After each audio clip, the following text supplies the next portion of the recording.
To Lordo's point, Brisbane were terrific, but Geelong through the midfield was so disappointing. So I want to show Tom Hawkins, who comes across after another Brisbane goal, and he's giving it to the back line here.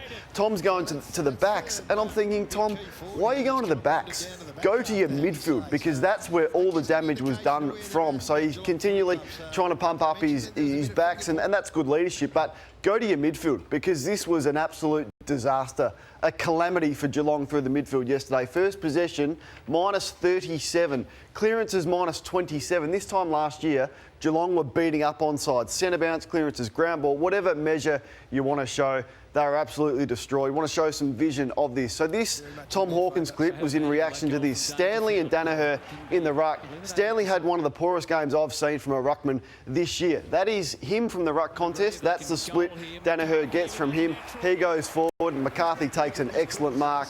And guess who bobs up inside forward 50 and takes a mark and kicks another goal, because Stanley, who's still back there, didn't want to go anywhere near him. And we can show time and time again, McCluggage, Neil had 10 clearances. So the issue for Geelong isn't anything to do with their defence or their forwards. It was through the midfield once again. Big moments after Geelong came.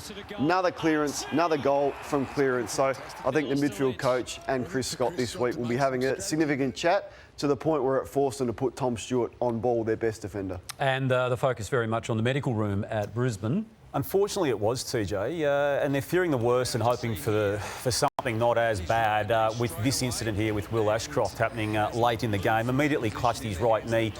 He's having scans right now, this morning in Brisbane, and they're awaiting the results of those scans. They will release, I believe, publicly the outcome of that. And it's swollen, it's sore. They're just clinging to the hope that sometimes when it's swollen and sore that it's not an ACL, but they don't know, and they couldn't diagnose it last night. They're just clinging to whatever hope they've got that it isn't an ACL. Everyone's talking about Collingwood or Port Adelaide. I still think Brisbane are right in this season. I love the way they played against Melbourne. Even though they lost last week, they'll learn from that at the MCG. They were 25 points up. I still think their defensive side is better, and I'm bullish on the Lions in the finals. But what about the MCG factor, though?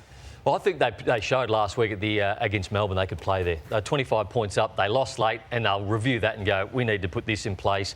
Pretty much like what Collingwood did last night. But I think Brisbane have turned the corner, and I think they can win some finals.